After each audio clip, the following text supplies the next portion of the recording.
Hello, magandang araw po.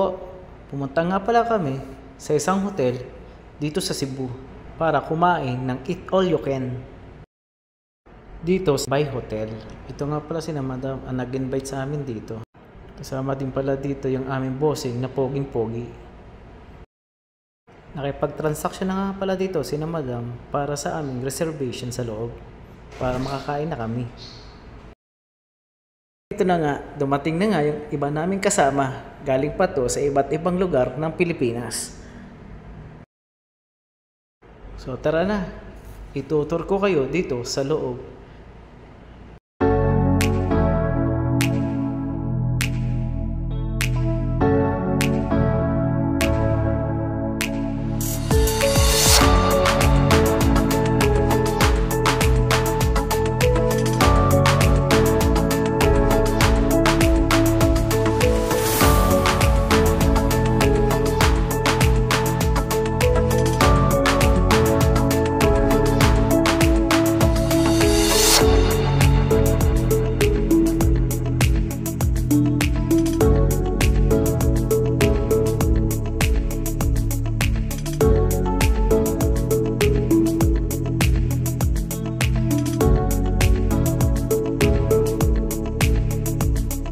At bago tayo kumuha ng ating mga pagkain, alamin muna natin kung saan tayo uupo para diretso na tayo sa ating pwesto.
Okay. Yan po, happy birthday. Cheers!